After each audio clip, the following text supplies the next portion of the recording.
Namaskar students, welcome to GDCA College channel.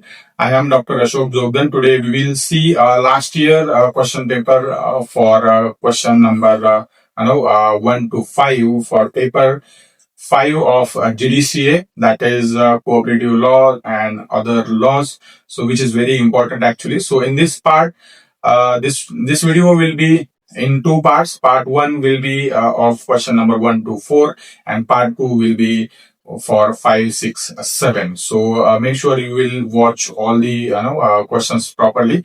So whatever questions were there given and what was the proper answer or ideal answer for particular questions, that what we're gonna see today. So without wasting time, let's get started then. ध्येय नवीन समोर दिसतंय, बँकिंगचं स्वप्न पूर्ण होणार. GDCA ची साथ जिंकायची ही वाट, यशाची guarantee आता सुरुवात. GDCA कॉलेज हो भविष्य उज्ज्वल, GDCA कॉलेज मिळणार यश. सहकार आणि बँकिंग करिअर घडवा खास. GDCA कॉलेज देते यशाचा विश्वास. GDCA paper number 5, cooperative laws and other laws. Previous year, last year question paper actually. Paper was held on Sunday, 25th May 2025. So the timing was 10 to 1 p.m. This is the model answer paper for last year question paper. So instructions were given. That is like number 1 question compulsory. Then solve any 3 from question 2 to question 5. Both 6 and 7 questions are compulsory. So this video will be in 2 parts actually. First part we'll see from question number 1 to question number 4. 5, 6, 7 will be in second part. So part 1. Question number 1A, fill in the blanks for 6 marks. 6 statements were given and have to write fill in the blanks. Statement here actually to make you understand in better way. So made a table actually in proper way. So statement, Maharashtra Co-operative Society Act 1960 came into force on 26th January 1962. Number 2, under section dash dash of MCS Act 1960 is the registrar is responsible for the registration. Under section 9, correct answer. So fill here and underline the correct answer. Cooperative bylaws are required to be approved by the registrar. So underline the registrar.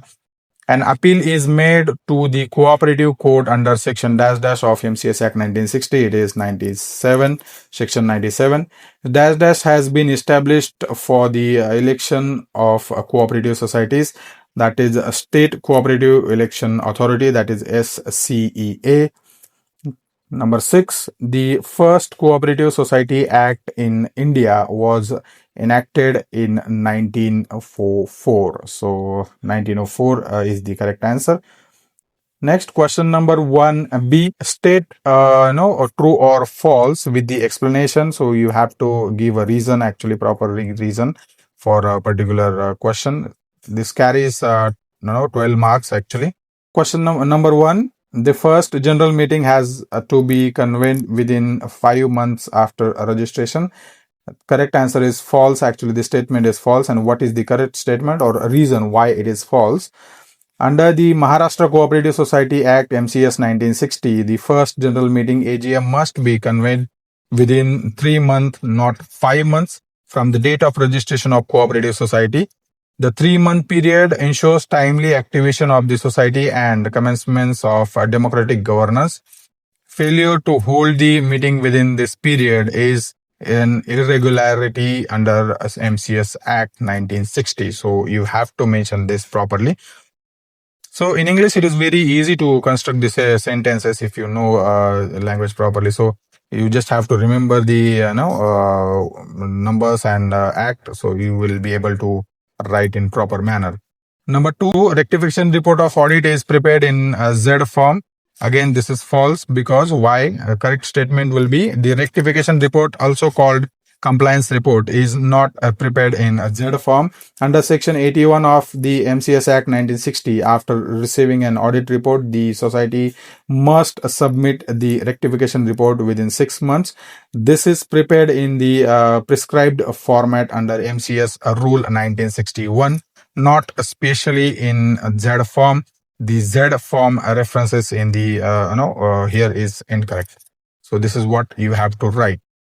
Number 3, financial year of cooperative society is 1st May to 31st April. It is again false because why? Current statement, as you know, the financial statement of the central government as India, so it is very common actually, 1st April to 31st March. The financial year of cooperative society under MCS Act 1960 runs from 1st April to 31st March, same as the standard government of India financial year. The period 1st May or to 31st April is incorrect. Number 4, jurisdiction of multi-state cooperative society is the less than one state of India. It is again false because why? A multi-state cooperative society operates in more than one state of India, has defined under the Multi-State Cooperative Society Act, that is in 2002. Such a society has its area of operation extended to 2 or more states from India. Example includes IFCO, CRIPCO, then NAFED, hence the statement is false. Number 5, moneylenders year start from 1st January and ends on 31st December. It is true. Why? Because this statement is true because of under the Maharashtra Moneylender Act, the accounting or financial year of moneylender starts from 1st January and ends on 31st December of the same year. This is different from the regular financial year, that is 1st April to 31st March, and it is especially prescribed for moneylenders. This is very different actually. So for moneylenders, it is a different financial year for every moneylender. Number 6, audit of cooperative society is conducted as per Section 75 of MCS Act 1960. It is true. Why? Because this is true because of Section 75 of Maharashtra Cooperative Society Act 1960 specially mandates audit of all registered cooperative societies. The registrar shall cause the accounts of every registered society to be audited at least once in a year. This is statutory provision that ensures financial accountability and transparency. So this is very important again. Question number 2A, rights and duties of agricultural produce market committee, that is APMC in Maharashtra. So that carries 7 marks actually. It was asked in last year. So what sir you can say, or introduction for particular answer. So again I am telling you, write introduction for every long answer. Introduction, conclusion, and whatever the things have been asked in the question. Introduction. The Agricultural Produce Market Committee, that is APMC, is established under the Maharashtra Agricultural Produce Marketing, that is Development and Regulation Act 1963.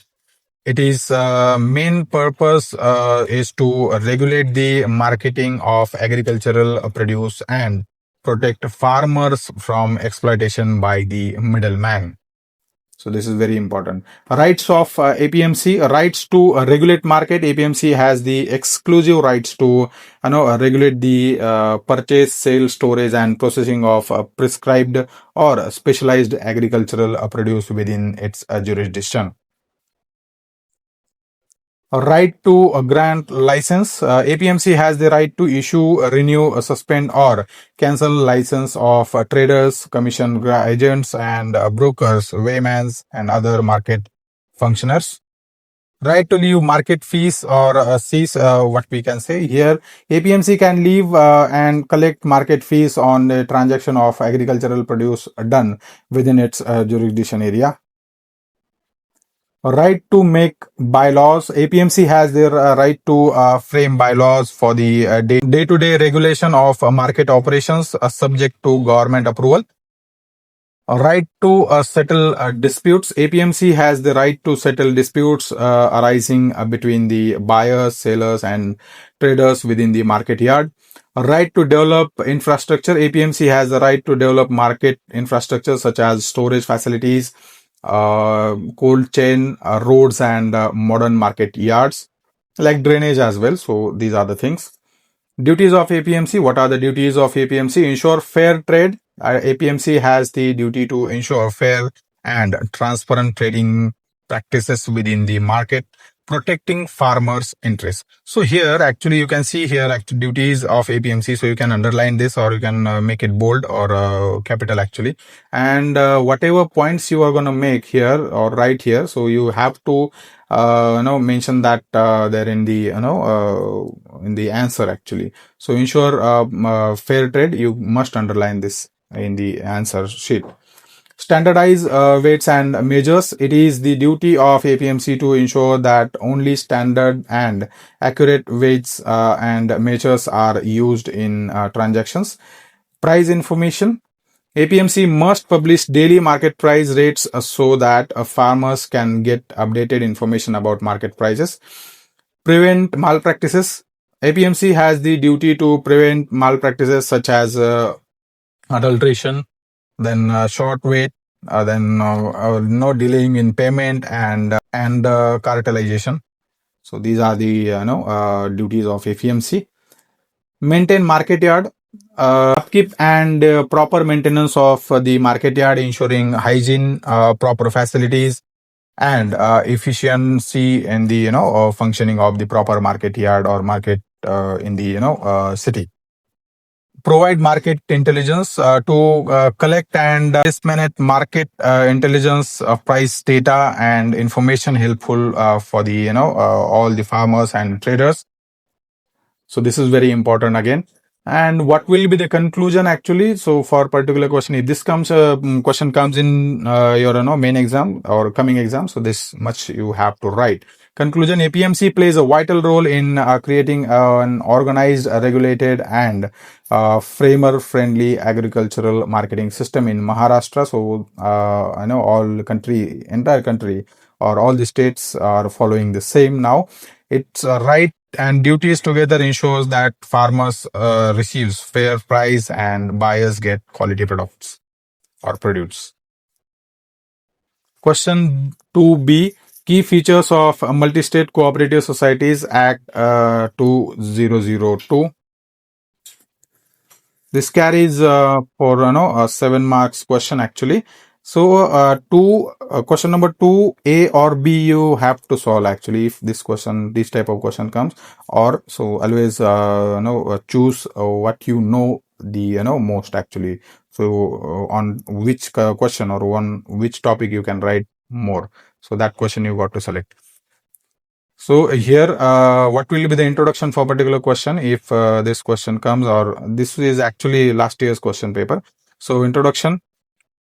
The Multi-State Cooperative Society Act 2002 was enacted by the Parliament of India to govern cooperative societies whose area of operation extends to more than one state, we can say.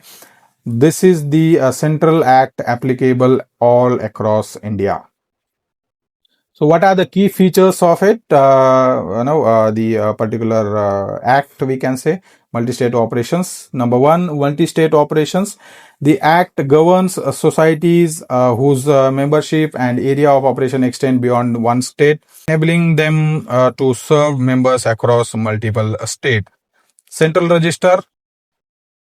A Central Registrar of Cooperative Society, that is CRCS, is appointed under the Act of Registration, Supervision and Regulation of Multi-State Cooperative Societies. Registration procedure: any 10 or more person from 2 or more states can apply for a registration of a multi-state cooperative society under the Act actually. So this is very important, which comes into the picture for Multi-State Cooperative Society Act. Democratic grievance.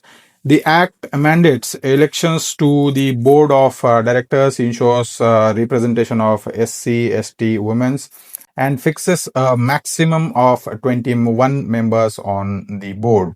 Financial provisions, clear provisions for audit, maintenance of accounts, creation of reserve funds, and financial transparency are prescribed.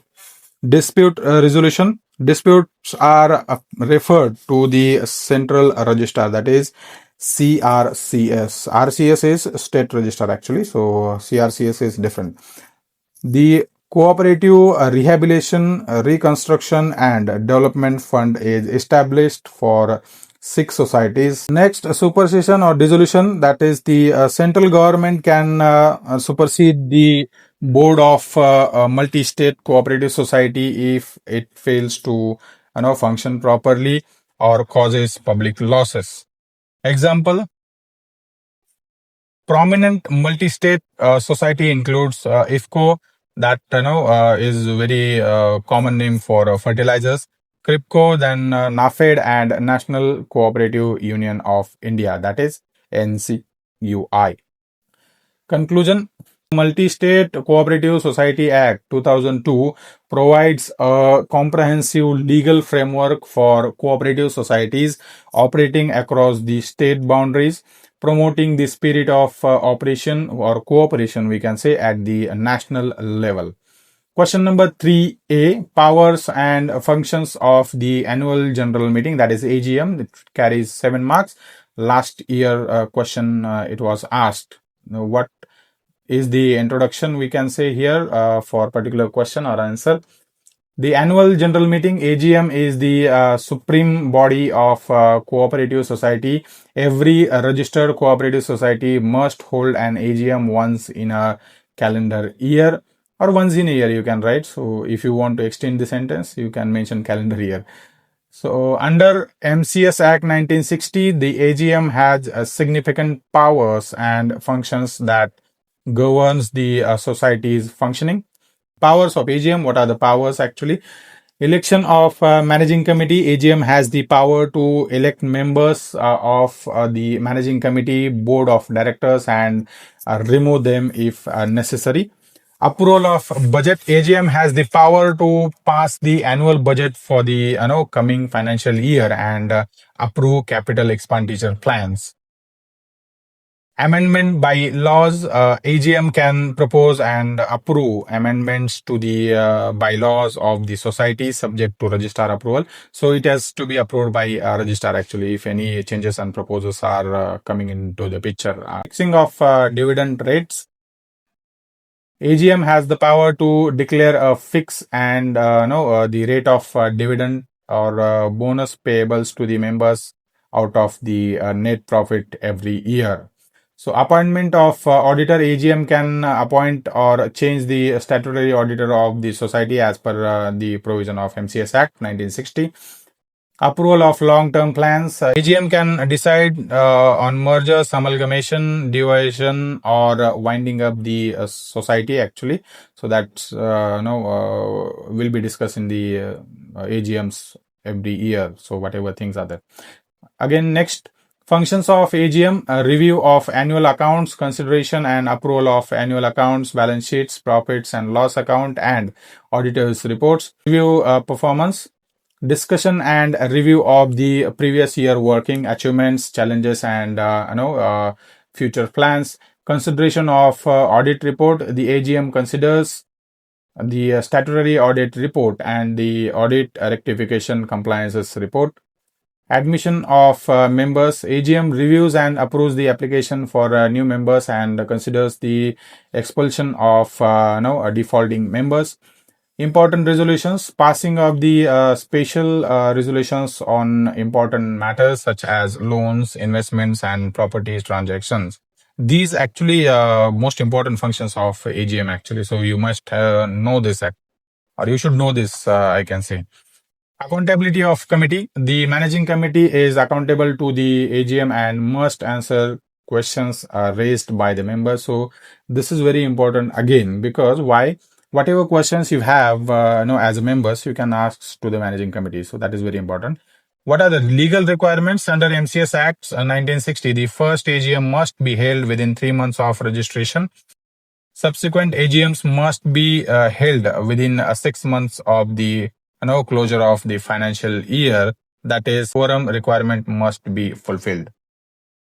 Question 3B, offenses and penalties under MCS Acts 1960 and MCS Rules 1961. So offenses and penalties actually. So what will be the introduction for a particular question? The Maharashtra Co-operative Society Act 1960 and MCS rule, these are two different actually. You must have seen MCS Act 1960 and MCS rules 1961. These are two different things. So don't get confused in between. Contains specific provisions regarding offenses committed by societies, their officers and members, along with the penalties to ensure discipline and accountability. Offenses under MCS Act 1960: false entries in accounts, making false entries in books of accounts, or destroying, altering, or mutilating the records of the society. Here actually one of the prime offense. Then misappropriation, misuse, or embezzlement of funds, property, or assets of the cooperative society. Obstruction of inquiry, obstructing or hindering the registrar, auditor, or the inquiry officer during the inspection, inquiry, or the audit. That is very common offense actually so far. Non-submission of returns, failure to submit annual returns, financial statements, or other required documents within the prescribed time period. It is also one of the important one. Carrying on business without registration. Actually, this is also common in nowadays societies. Starting or continuing the business of cooperative society without proper registration. Willful default, deliberate violation of provisions of the act or bylaws, we can say, or the orders issued by the registrar. So penalties, what are the penalties? Here again we have made the table, so you can make table as well if this question comes in the examination this year. So table is very important. The presentation, again I'm telling you, offenses and penalties. What are the offenses and their penalties? Minor violation, non-compliances, fine up to 500 rupees to 2000 rupees. Willful obstructions of the registrar or auditor, imprisonment up to 6 months and a fine. Misappropriation or fraud, imprisonment up to 2 years or as well as the recovery of the amount. Failure to submit returns, fine per day of default. Using name cooperative without registration, fine up to the Rs 2000 rupees per day. That is very important. Additional provisions. What are the additional provisions? Court jurisdiction. Offenses under MCS Act are tried by the cooperative court or magistrate courts. Recovery dues can be recovered as areas of land revenue under section 101. Disqualification. Convicted person may be disqualified from the holding office in the cooperative society. That is also one of the important one. Question number 4A.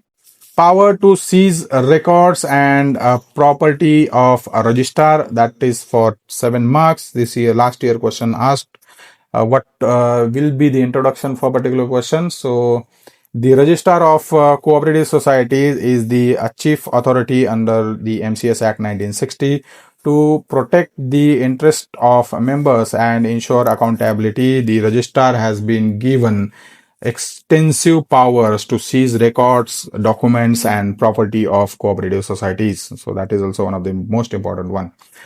Powers of registrar to seize records and the property. Power of inspection, section 77. The registrar or the authorized officer can inspect the books, accounts, and document of any registered cooperative society at any time. Power of inquiry under section 78, we can say. Registrar can conduct an inquiry into the constitution, working and financial condition of the society on his own motion or on the application, we can say. Power to seize documents during the inspection or inquiry. Registrar has the power to take possessions of and seize any books or account or documents records as well as the security of the society. So that is also very important. So it is always remember audit is important for anything. Power to seal premises. The registrar can seal the office or premises of the cooperative society where documents or funds are suspected to be unsealed. Power to call for information. The registrar require any officer, member, or employee of the society to produce any document, information, or the statement. Power to attach property. Where misappropriation or fraud is suspected, the registrar can attach and take custody of the society property to prevent its disposal. Recovery of dues under Section 101. The registrar can issue a certificate for recovery of dues as if they were areas of land revenue. So under Section 101, it happens, recovery of dues. Purpose of these powers. What is the purpose? Main purpose, actually, there are 3 points, so you must write the proper points. To protect members' funds and assets from misuse or misappropriation, to ensure proper functioning and governance of cooperative societies, to gather evidence for inquiry, audit, or legal proceedings. So what will be the conclusion if this question now comes? So you must write 1 or 2 line of conclusion. These powers make registrar an effective supervisory authority, ensuring that cooperative societies functions honestly and in the best interest of their members.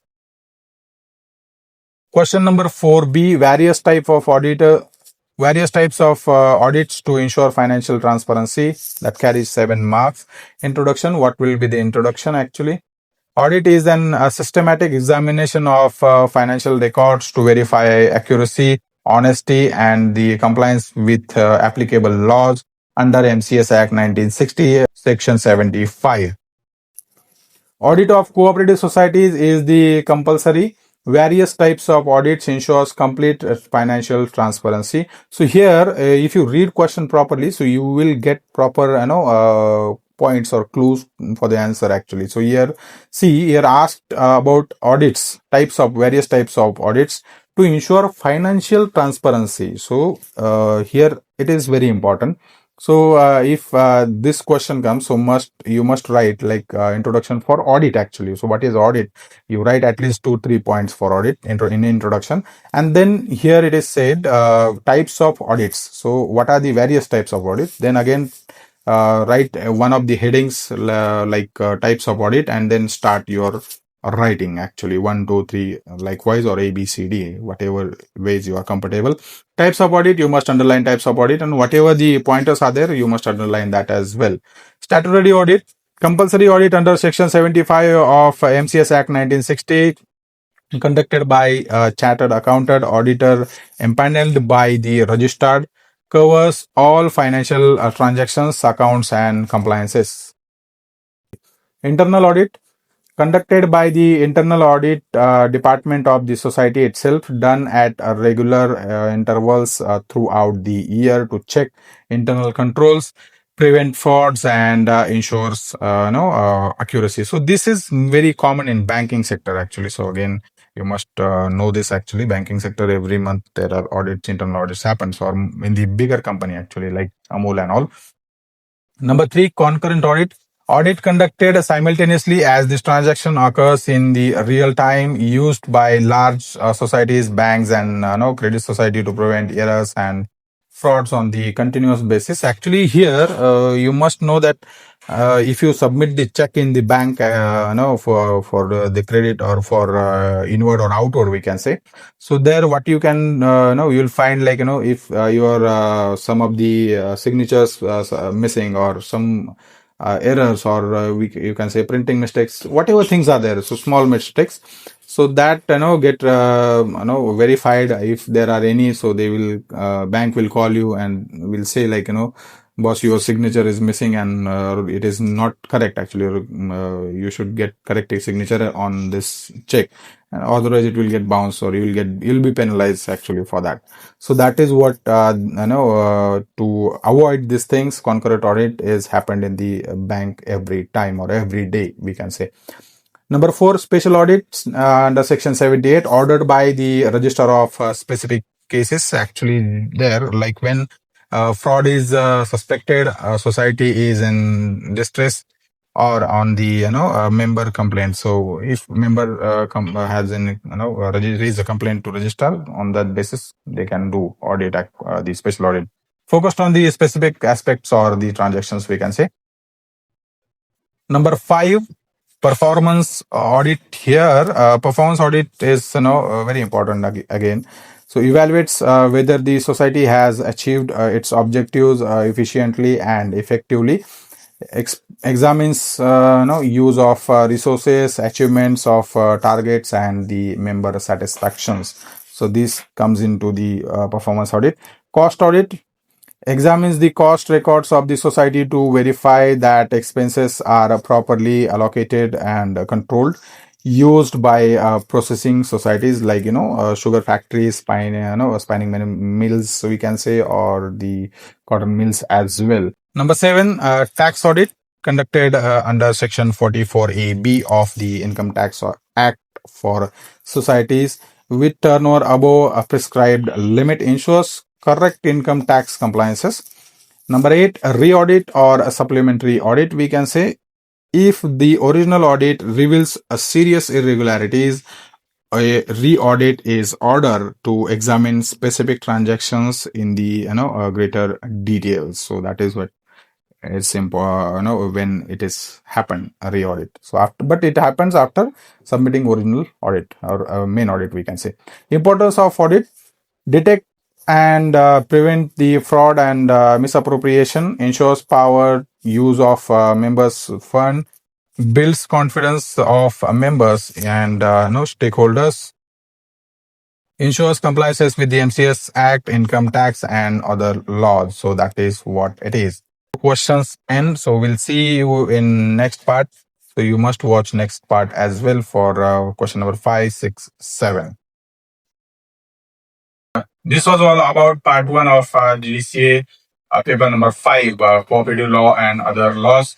We saw just 1 to 4 question in this video, and next video will be of 3 questions, remaining 3 questions, that is 5, 6, 7.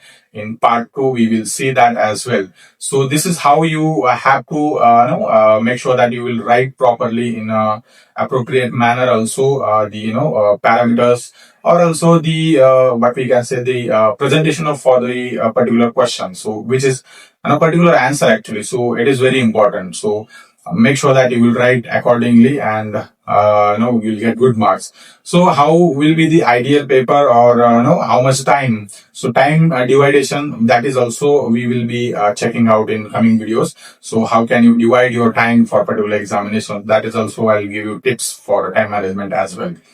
We'll see you in part 2 with the remaining questions. Till then, namaskar.